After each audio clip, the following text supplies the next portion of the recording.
제가 평상시에는 굉장히 감정을 절제를 잘 한다고 자부하는 사람인데 지난 얼마 동안은 참 마음에 감정이 절제가 잘 안 돼서 참 힘이 들었습니다. 최근에 여러 언론 뉴스나 또 기사들을 보면서 마음이 참 불편함이 가시지를 않는다 그런 생각이 들었습니다. 제가 평상시에 어떤 댓글 같은 걸 잘 다는 사람이 아닌데 지난 주간에 어떤 그 기사에 대해서 제가 이런 댓글을 달았습니다. 교회에 대해서 함부로 말하지 마십시오. 잘못한 교회가 있습니다만은 대부분 교회는 일주일 동안 문 닫고 주일 하루 그것도 오전에 1시간 정도 모입니다. 그것도 대다수는 온라인 예배를 드리고 있고 일부 인원만 참석하고 마스크 쓰고 위생수칙 지키려고 애를 씁니다. 매일 문 열어놓고 불특정 다수가 출입하면서 위생수칙 안 지키는 고위험 업소들이 얼마나 많은데 거기는 별로 문제시하지 않고 정부나 언론이나 교회만 집중 공격하고 있습니다. 대부분 협조 잘 하고 있는데 자꾸 이러면 반발심이 더 커지게 됩니다. 잘못한 교회는 질책받아야 하지만 협조하고 노력하는 교회들을 힘 빠지게 하지 마세요. 이렇게 글을 올렸습니다. 정부나 언론이 자꾸 교회를 힘 빠지게 하고 있다 그런 생각이 들었습니다. 잘못을 저지른 교회도 있고 물론 막무가내로 협조 안 하고 있는 교회도 있을 수 있습니다. 그런데 정부나 언론은 도매금으로 묶어버리는 것 같습니다. 교회가 문제다. 교회가 걱정된다. 교회를 감시해라. 여차하면 벌금 물려라. 구상권 청구하겠다. 심지어는 문 닫게까지 하겠다. 그럼 이게 뭐지요? 교회를 적으로 삼자는 건가? 물론 잘못한 교회도 있습니다. 전국에 6만 개 교회 가운데 몇 군데 확진자가 나온 교회가 있었습니다만은 그 잘못이 있는 교회는 그 잘못이 있는 교회대로 살펴보고 또한 책임을 묻고 또 질책을 하면 됩니다. 그런데 그 몇 개의 교회 때문에 마치 교회가 이 전염병 확산의 진원지인 것처럼 그렇게 말하고 교회 예배를 범죄시하고 전국의 모든 교회를 다 점검하겠다, 문 닫게 하겠다 이렇게 으름장을 놓는 것이 과연 옳은 일인가 그런 생각이 자꾸 드는 겁니다. 여러분 교회는 사실 그동안 엄청난 희생과 아픔을 감내하고 왔습니다. 교회 밖에 있는 분들은 잘 모를 수 있지만 우리 교인들은 얼마나 지금 많은 희생과 아픔을 감수하면서 지금 이 시기를 지내고 있습니까? 여러분 교회의 신앙은 말 그대로 순교신앙 아닙니까? 예배를 못 드리게 강압적으로 막으면 죽음을 불사하고 맞서면서 순교자를 배출했던 것이 일제시대와 6.25를 지난 우리 한국교회의 신앙입니다.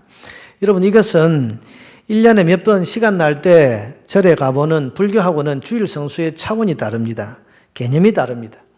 교황이나 추교의 말 한마디가 성경과 같은 권위를 가지는 천주교와도 다릅니다. 그래서 거기는 교황이 말을 하고 주교회의에서 결정을 하면 거기에 다 일사불란하게 따릅니다만은 교회는 누가 결정하고 누가 명령한다고 해서 주일 성수를 안 해도 되는 게 아니라 그런 말입니다.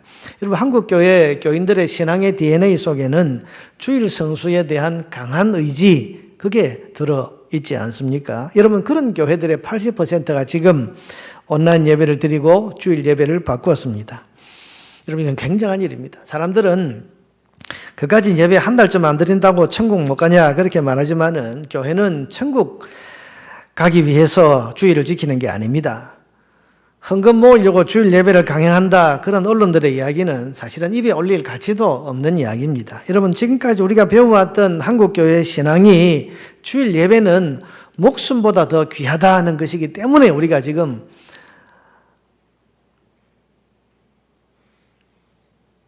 지금까지 그 신앙을 지켜온 겁니다. 그런데 그런 교회들이 이번에 이 사태를 맞이해서 자발적으로 영상 예배를 드리고 교회 문을 닫았습니다. 우리 교회야 그래도 지금 실시간 영상 예배를 이렇게 드리고 있는 환경이 되지만은 작은 교회나 또 개척교회나 일꾼이 없는 교회들은 여건이 안 돼서 이런 영상 예배를 아예 드리지도 못하고 또 심지어는 어떤 상가에 있는 교회는 상가 주인이 교회로 모이려면 이 상가에서 나가라고 그렇게 위협을 받기도 해서 예배를 아예 못 드리는 형편에 있기도 합니다. 그래서 가족끼리 지금 한 달 가까운 시간을 주일 예배를 가정에서 드리는 그런 교회들도 많습니다. 여러분, 한국 교회가 이렇게 하는 이유는 이것이 국가나 정부의 강압에 의한 것이 아니고 우리가 시민사회에 협력하는 길이라고 믿었기 때문입니다. 어떤 분은 목사님 주일에 교회 안 오니까 눈물이 납니다.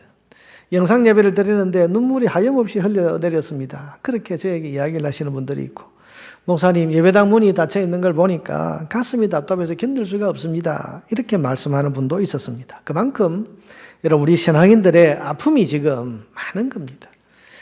지금 사회는 이 코로나 사태로 인해서 사회적인 어려움을 겪고 있고 경제적인 어려움을 겪고 있습니다만은, 교회는 그런 사회적인 경제적인 어려움을 함께 겪으면서 동시에 남들이 겪지 않는 이런 영적인 아픔까지 겪으면서 이 어려운 시대를 이겨나가는 우리 사회의 흐름에 동참을 하고 있는 중입니다. 그런데도 정부는 자꾸 교회가 문제다라고 하고, 뉴스 시간마다 주말이 되면 언론은 마치 합의를 한 것처럼 교회가 문제다, 교회가 이기적이다, 예배를 강행한다, 문 닫게 하겠다, 돈 물리겠다, 여러분 그렇게 위협을 하고 있습니다. 제가 지금까지 한 번도 강단에서 이런 이야기를 해본 적이 없습니다. 정부를 비판하는 말도 해본 적이 없고, 언론이 뭐라고 해도 그래, 잘못한 교회들이 있으니까 그렇지, 우리가 반성을 해야지, 그러면서 회개하기도 하고 반성하기도 해왔습니다. 그런데 최근에 대통령이 하는 말을 들어보고, 어제 국무총리가 나와서 특별 담화라고 하는 말을 하는 것을 들어보기도 하고, 또 어제는 오늘 이제 전국적으로 모든 교회에 공무원들이 나와서 예배 실태를 점검한다 그러는데, 여러분 이런 상황을 보면서 자꾸 화가 나고 마음에 억울함 또 분이 솟는 것을 느낍니다. 지금 세상이 겪는 이 전염병으로 인한 아픔을 우리 교인들도 동시에 겪고 있고, 동시에 예배를 못 드리는 남들이 겪지 않는 영적인 아픔을 겪고 있는데 불구하고, 거기에 또 난데없는 이런 억울함까지 당하고 있는 교회와 성도들의 이 고통과 아픔, 이것이 여러분 느껴지고, 이걸 누가 만져주고 이걸 누가 알아주나 싶은 생각이 들으니까 제가 오늘 이런 이야기를 안 할 수가 없는 겁니다. 자꾸 언론에서 예배를 강행한다 그런 말을 하는데, 여러분 강행이란 말이 뭡니까? 우리는 예배를 강행하는 게 아니고 예배를 드리고 있는 겁니다. 여러분, 미국이나 유럽에서처럼 모든 이동과 모임 집회를 금지하는 그런 어떤 금지 명령이 내려졌다면, 그 가운데서 예배를 드리면 예배를 강행한다, 그렇게 우리가 말할 수도 있겠죠. 그러나 여러분, 지금은 회사 출근도 하고 여행도 다니고 축제는 취소되었지만은 지금 꽃이 피어 있는 곳에는 사람들이 얼마나 상충객들이 모여들어서, 진해 같은 데는 제발 좀 오지 마세요, 그렇게 말을 할 정도로 사람들이 몰리고 있는데, 여러분 이런 거는 강행이라고 말하지 않습니다. 학원도 영업을 하고 카페도 문을 열고 술집 수백 명의 사람들이 밤새껏 춤추며 노는 그런 클럽에는 지금 여러분 그걸 클럽이 영업을 강행했다 이렇게 말하지 않습니다. 유독 교회는 예배를 강행하고 있다. 왜 이렇게 말을 쓰고 있는지, 여러분 저는 우리 성도들이 그렇다고 생각합니다. 이런 뉴스를 접하고 또 이런 이야기를 들을 때마다 억울함이 있고 마음에 답답함이 있고, 그래서 안 그래도 힘든 상황 속에서 남들이 겪지 않는 이런 어떤 답답함과 억울함까지 함께 겪고 있는 것이 우리 성도들의 마음이라고 생각을 합니다. 이 아픔과 이 억울함은 누가 풀어주겠습니까? 어디 가서 말하겠습니까? 여러분 이렇게 협력하고 이렇게 문을 닫아 걸면서까지 협조하고 있는데도 불구하고 점검을 하겠다, 벌금을 물리겠다, 안 그러면 문 닫고 폐쇄시켜버리겠다. 어제 저녁에는 보니까 서울시에서 오늘 공무원들 점검을 나갈 때 경찰이 함께 대동을 해서 경찰까지 동원을 하겠다. 여러분 이런 말을 하는 것이 이게 도무지 제가 납득이 안 가는 거예요. 교회를 이렇게 존중하지 않고 교회를 이렇게 함부로 대하고 함부로 이렇게 말해도 되는 건가? 여러분 저는 이런 성도들과 교회의 억울함과 답답함 혹은 또 이런 아픔을 알아주실 분은 세상에는 없고 우리 주님밖에 없다고 생각합니다.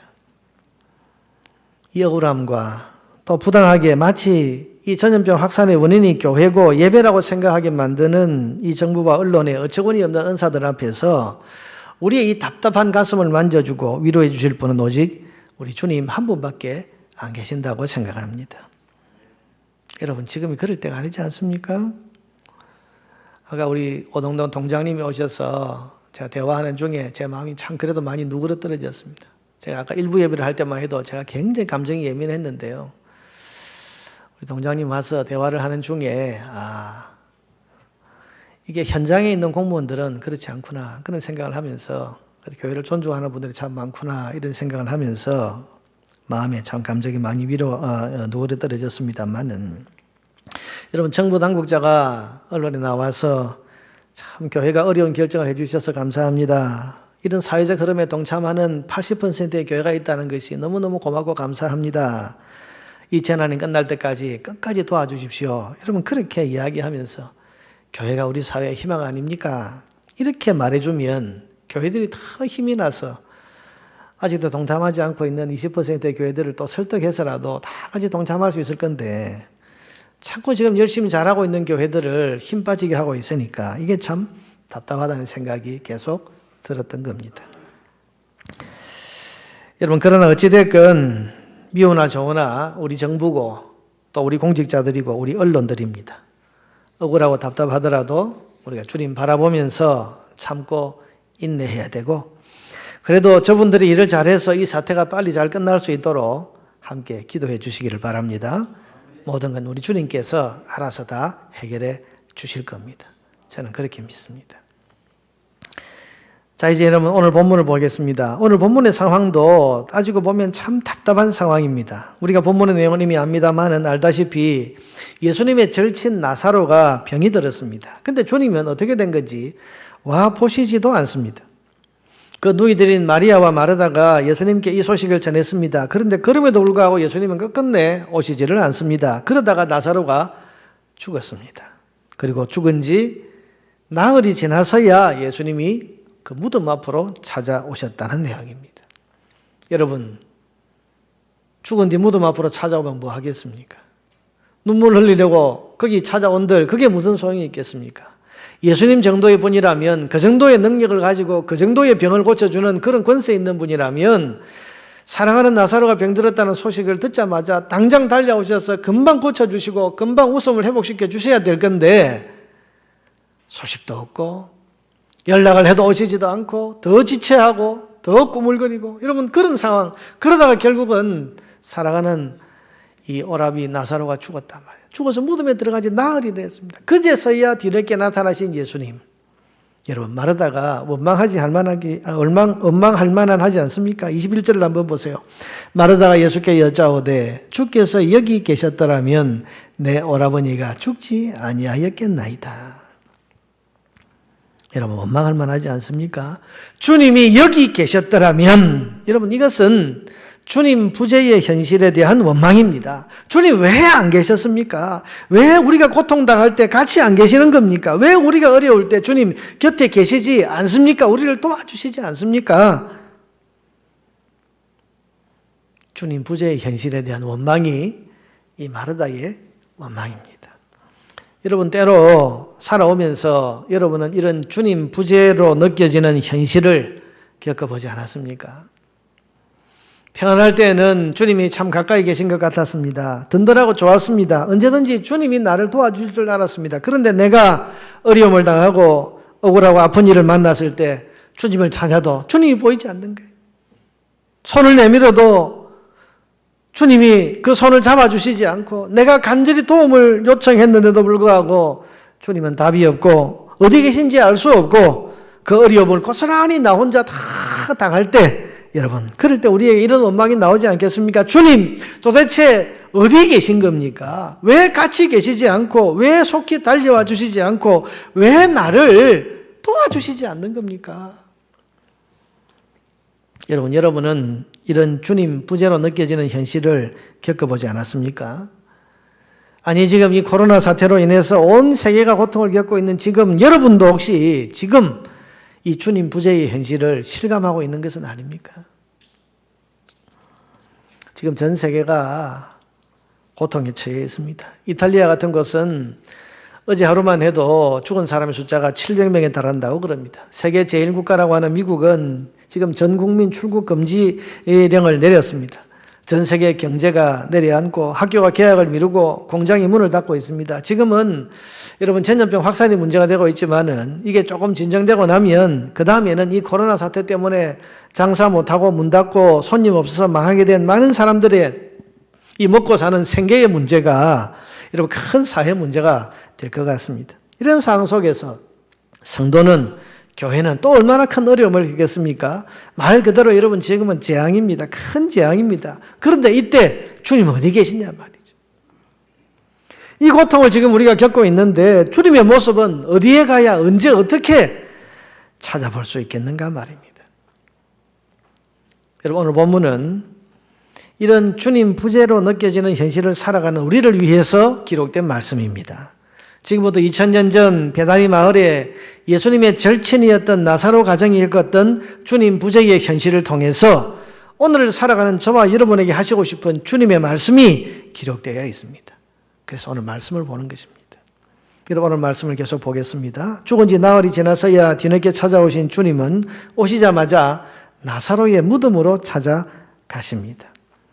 여러분 이미 끝난 일이고 죽어서 무덤에 묻혔으니까 더 이상 할 일이 없는 것 같은데 주님은 나사로의 무덤으로 가자 그렇게 말씀하십니다. 그리고는 그 무덤 앞에 서십니다. 그리고는 믿을 수 없는 말씀을 하십니다. 43절이죠. 이 말씀을 하시고 큰 소리로 나사로야 나오라 부르시니. 여러분 이게 무슨 말입니까? 죽은 지 나흘 된 시체를 향해서 이름을 부르면서 나사로야 나오라. 이게 무슨 말입니까? 근데 더 놀라운 것은 이 있을 수 없는 일이 일어났다는 겁니다. 44절에 죽은 자가 수족을 배로 동인 채로 나오는데 나사로가 살아난 것입니다. 부활. 여러분 사람이 죽었다가 다시 살아나는 그야말로 기적 중에 기적이 일어난 것입니다. 사랑하는 여러분, 오늘의 이 사건은 주님께서 내게 이런 능력이 있다는 것을 과시하기 위해서 기록된 게 아닙니다. 예수님이 너무너무 사랑하시는 나사로는 주님이 이렇게 살려주신다. 그걸 지금 말하는 것도 아닙니다. 오늘의 신기하고 놀라운 사건이 성경에 기록된 이유는 우리 주님이 어떤 분이신가를 가르쳐주기 위함입니다. 그것도 주님 부재의 현실 앞에서 우리가 믿어야 될 주님이 어떤 분인가 하는 것을 알려주기 위해서 기록이 된 것입니다. 사랑하는 성도 여러분, 주님 부재의 현실을 우리는 지금 이런 사태뿐 아니라 인생을 살면서 여러 번을 만날 수 있습니다. 그 주님 부재의 현실 앞에서 실망하고 좌절하고 돌아서면 안 되고, 오늘 성경의 기록은 이 주님 부재의 현실 앞에서 지금 오늘 이 본문이 기록하고 보여주는 이런 믿음을 가져야 될 것을 지금 우리에게 강조하고 있는 겁니다. 제가 늘 좋아하는 말씀 40절에 있는 말씀, 예수께서 이르시되 내 말이 내가 믿으면 하나님의 영광을 보리라 하지 아니하였느냐. 믿으면 하나님의 영광을 본다. 여러분 뭘 믿습니까? 이 무덤 앞에 서 계신 주님을 이렇게 믿으면 우리는 여기서도 하나님의 영광을 보게 되리라고 하시는 주님의 약속인 것입니다. 여러분, 주님 부재의 현실, 그런 것이 여러분의 삶에 다가올 때에 그 앞에서 주님을 부정하거나 혹은 실망하고 좌절하고 주저앉거나 돌아서 버리지 말고 오늘 성경이 가르쳐주는 이런 주님을 믿음으로 붙들고 믿음으로 바라볼 수 있기를 바랍니다. 그렇다면 우리는 무덤같이 절망적인 주님 부재의 현실 앞에서 무엇을 믿어야 되겠습니까? 첫째는 무덤 앞에 서신 예수님은 우리가 모르는 놀라운 계획을 가지고 계시다는 사실을 믿어야 됩니다. 여러분, 나사로가 병들었다는 소식을 들었을 때 예수님은 즉시 가지를 않았습니다. 일부러 이틀을 더 머무셨습니다. 왜요? 그래서 나사로를 사랑하지 않아서도 그러고 병 고칠 능력이 없어서 그런 것도 아니고, 주님이 이틀을 더 머물고 더 지체하신 이유는 주님께는 우리가 모르는 놀라운 계획이 그 마음속에 들어 있었기 때문입니다. 그게 뭐죠? 그 계획은 병든 나사로를 고치시는 것보다도 죽은 나사로를 살려내시는 계획이 우리 주님의 마음속에 이미 들어 있기 때문입니다. 여러분, 이건 마리아와 마르다가 꿈에도 생각하지 못했던 계획 아닙니까?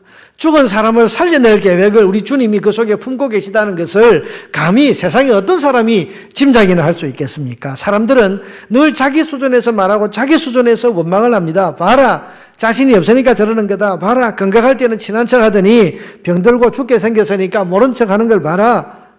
여러분, 온갖 억측을 하면서 주님을 함부로 원망하고 함부로 공격을 했던 겁니다. 그러나 주님은 그 속에 그들이 꿈에도 생각하지 못하는 놀라운 계획을 가지고 계셨습니다. 그래서 지체하셨고, 그래서 안 달려가셨고, 그래서 무덤으로 들어갈 때까지 아무것도 하지 않으신 겁니다. 사랑하는 여러분, 우리 주님은 우리가 알지 못하는 놀라운 계획을 가지고 계시다는 사실을 믿으시기를 바랍니다. 주님 부재의 현실, 무덤 같은 그런 현실 앞에서 우리는 이걸 믿고 붙들어야 됩니다. 이 주님은 어떤 분이시다?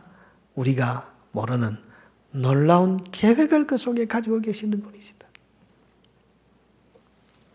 주님은 우리의 수준을 넘어서 일하시는 분이심을 믿으시기를 바랍니다. 두 번째로 우리는 주님 부재와 같은 현실 앞에서 어떤 믿음을 가져야 됩니까? 둘째로 그것은 주님은 우리가 모르는 놀라운 능력을 가지고 계시다는 것을 믿어야 됩니다. 여러분, 나사로가 병들었을 때 나사로나 그 누이들이 믿은 주님의 능력은 어떤 것입니까? 그것은 병을 고치는 능력이었습니다. 저분에게는 병을 고치는 능력이 있다. 그러나 주님이 가지신 능력은 병 고치는 능력 그 수준에서 벗어납니다. 주님이 가지신 능력은 단순히 인간의 질병을 치료하시는 의사 수준 정도의 능력이 아닙니다. 우리 주님의 능력은 하늘과 땅의 모든 권세란 권세는 다 가지신 주님은 죽은 사람을 다시 살려내는 부활의 능력을 가지신 분입니다. 그걸 나사로도 몰랐고 그 누이들도 몰랐습니다. 그래서 주님은 나사로를 죽어 무덤에 들어가도록 내버려 두신 겁니다. 그리고 나흘이 지나도록 가보시지 않았습니다. 왜냐하면 여러분, 이 당시에 유대인들이 믿기로는 사람이 죽으면 그 시체 주변에 영혼이 사흘 동안은 떠돌아다닌다고 생각을 했습니다. 그런데 사흘이 지나면 그 영혼마저도 떠난다고 생각했기 때문에 그 영혼마저 떠난다고 생각해서 이제는 더 이상 어떤 가능성도 없다고 생각하는 바로 그 나흘째에 주님이 여기에 찾아오신 겁니다. 여러분, 예수님은 바로 그 나흘 뒤에 나사로의 무덤으로 가셔서 그를 다시 살려내시는 능력을 보여주셨습니다. 여러분, 이건 누구도 상상할 수 없었던 놀라운 능력입니다. 이 능력이기도 하고 권세라고 불러도 됩니다. 죽음마저도 뒤집어 놓아서 죽음마저도 생명으로 만들 수 있는 권세와 능력, 이것이 우리 주님의 손에 가지신 권세요 능력인 것입니다. 사랑하는 여러분, 주님 부재의 현실 같은 그런 문제 앞에서 이 믿음을 가지시기를 바랍니다. 우리 주님은 내가 상상하는 이상, 내가 모르는 놀라운 능력을 가지고 계신 분이시다. 이 믿음을 가지고 주님을 바라볼 때 믿음은 하나님의 영광을 보리라고 말씀하신 그 약속대로 하나님의 영광을 보게 될 줄로 믿습니다. 마지막 셋째로 주님 부재로 느껴지는 현실, 곧 무덤 앞에서 우리는 주님은 우리가 모르는 놀라운 사랑을 가지고 계신다는 사실을 믿어야 됩니다. 여러분, 우리는 내 삶이 좀 어려워지면 주님이 나를 사랑하지 않는다고 생각합니다. 내 기도가 실패하면 내 기도가 부족하니까 주님이 나를 사랑하지 않는구나. 뭔가 여러분, 내 소원이 좌절되거나 내가 원하는 뜻이 이루어지지 않으면 내가 열심히 안 했더니, 내가 죄를 지었더니 하나님이 나를 멀리하시고 사랑하시지 않는구나, 그렇게 쉽게 주님의 사랑을 제한시켜 버린단 말입니다. 그러나 주님은 나사로의 무덤 앞에서 얼마나 그 나사로를 계속 사랑해 오셨는지를 보여주는 거예요. 여러분, 사람들은 지금 이 예수님이 나사로를 사랑하지 않아서 그랬다고 생각했습니다. 사랑한다면 달려와야지. 사랑한다면 고쳐줘야지. 사랑한다면 해결하고, 사랑한다면 당장 곁에 계셔서 이 문제를 해결해 줘야지. 근데 사랑 안 하니까 저런 거야. 그런데 여러분, 주님은 아무 말씀 없이 무덤 앞에 서셔서 이 나사로를 실제로는 얼마나 사랑하고 계시는지를 보여주셨습니다. 뭘로요? 눈물로 보여주셨습니다. 35절에 보니까 예수께서 눈물을 흘리시더라. 여러분, 우리 주님은 아무 감정이 없으신 게 아니에요. 내가 계획이 있으니까, 내가 능력이 있으니까, 살려낼 거니까, 좀 아파도, 죽어서 저 가족들이 저렇게 슬퍼해도, 그거 아무것도 아니야. 여러분, 이렇게 말씀하시는, 이렇게 생각하시는 분이 아니고, 주님이 놀라운 계획과 놀라운 능력이 있으시지만은, 그 계획이 나타나고 그 능력이 발휘되기 전까지 그 사랑하는 자기 자녀들이 겪는 고통과 아픔이 얼마나 힘들다는 걸 주님은 아시는 거예요. 그걸 지금 눈물로 보여주시는 겁니다. 38절에 보니까 예수께서 속으로 비통하게 여기셨다. 여러분, 그동안 예수님이 나사로를 찾아가시지 않은 것은 사랑하지 않아서가 아닙니다. 우리가 아는 대로 우리가 모르는 주님의 놀라운 계획이 있었습니다. 죽어서 무덤에 들어가도록 내버려 두신 것도 사랑하지 않아서가 아닙니다. 우리가 모르는 놀라운 능력을 주님이 가지고 계시기 때문에 그런 겁니다. 그러나 그렇다고 해서 주님이 그 고통을 겪고 있는 나사로의 질병의 고통, 낫지 못하고 점점 죽어가는 그 나사로를 바라보는 그 마르다 마르야의 그 누이들의 그 고통, 그리고 기다렸던 주님이 오시지 않았을 때 결국은 죽어버린 그 오라비의 그 죽음을 앞에 두고서 통곡하며 우는 그 두 자매의 그 아픔과 눈물, 주님께서 그걸 모르시는 게 아니고요. 그걸 함께 아파하시고 함께 눈물 흘리시는 거예요.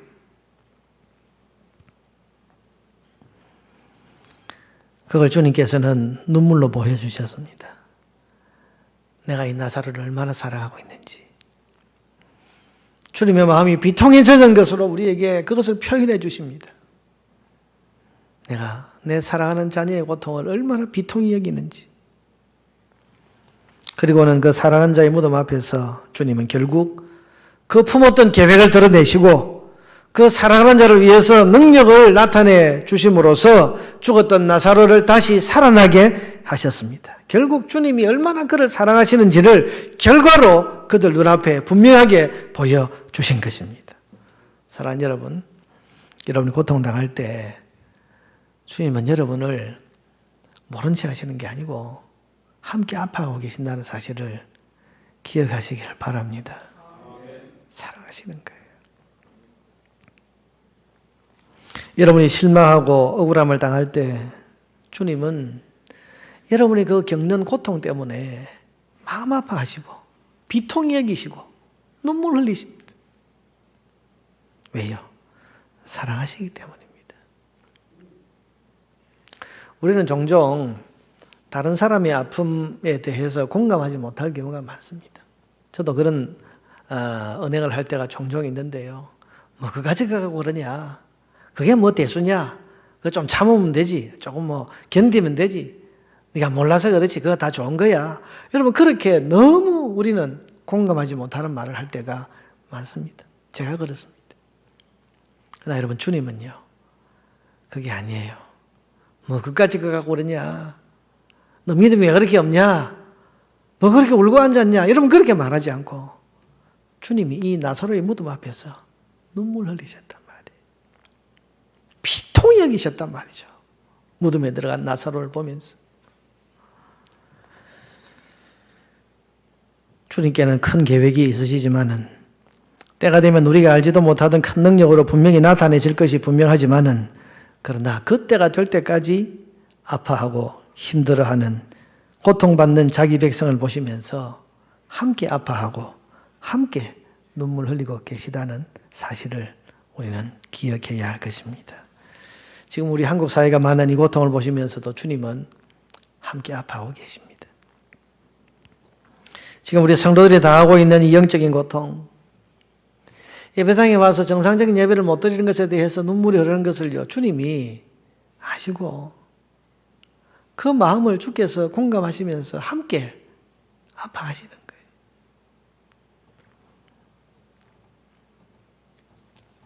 뜻밖의 사회적인 압박을 당해서 성도들이 겪고 있는 마음의 고통, 주님께서는 함께 겪으시면서 함께 비통해 하시는 거예요. 여러분, 이 사태가 언제 끝이 날지, 앞으로 어떻게 진행이 될지 알 수 없지만 분명한 것은 지금도 주님은 고통당하는 사람들을 보시면서 눈물을 흘리고 계시다는 사실입니다. 전염병으로 죽어가는 사람들을 보면서 그 가족들과 함께 주님은 눈물을 흘리고 계십니다. 장사가 안 되고 가게의 문을 닫아야 하는 자영업자들의 눈물을 보시고 주님은 함께 아파하십니다. 멀쩡한 교회당을 두고 집에서 영상으로 예배를 드리는 현실 앞에서 가슴 아파하고 있는 성도들을 보면서도 주님은 함께 비통해 하십니다. 교회를 마치 사회에 해를 끼치는 존재로 여기고 술 마시고 춤추고 노는 술집보다도 더 해로운 존재라고 몰아붙이는 이런 억울한 현실 속에 처한 교회와 성도들을 보시면서도 주님은 함께 비통해하고 함께 아파하시는 겁니다. 왜요? 사랑하시기 때문입니다.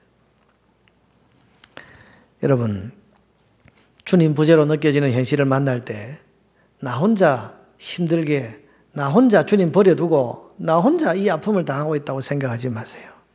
주님도 함께 아파하고 그때가 오기까지 그 능력으로 하나님의 그 놀라운 뜻을 이루실 때까지 우리와 함께 아파하시고 함께 눈물 흘리고 힘들어하고 계시다는 것을 여러분 기억하시기를 바랍니다. 결국 주님은 그 놀라운 계획을 우리 앞에 분명하게 나타내 보여주실 겁니다. 여러분, 이 코로나 사태가 지금 힘들지만은 결국은 주님이 뜻하신 가장 선한 결과를 만들어내실 겁니다. 그게 뭐냐? 그건 우리는 모릅니다. 주님만 아십니다. 그러나 여러분, 벌써 이 사태로 인해서 신천지라고 하는 이단이 정리되는 걸 우리가 보고 있지 않습니까? 주님은 반드시 합력해서 선이 되게 해 주실 겁니다. 그리고 우리가 모르는 주님만이 하실 수 있는 권세와 능력도 분명히 나타나게 될 겁니다. 여러분, 때가 되면 주님의 권세가 어떤 것인지를 함부로 말하는 사람들이 분명히 똑똑히 보게 될 날이 올 겁니다. 그러니 그때까지 성도는 믿음으로 이 주님 부재의 현실 앞에 인내하며 믿음으로 살아야 하는 것입니다. 제가 늘 믿고 늘 좋아하는 주님의 말씀을 다시 한번 읽습니다. 40절. 네가 믿으면 하나님의 영광을 보리라. 주님 부재의 현실을 만날 때 여러분 믿음을 가지시기를 바랍니다. 주님은 우리가 모르는 놀라운 계획을 가지고 계시다. 주님은 우리가 모르는 놀라운 권세와 능력을 가지고 계시다. 주님은 우리가 모르는 놀라운 사랑을 지금도 우리를 향해 베풀고 계시다. 이 믿음으로 결국에는 하나님의 영광을 볼 수 있는 저와 여러분 되기를 주님의 이름으로 축복합니다.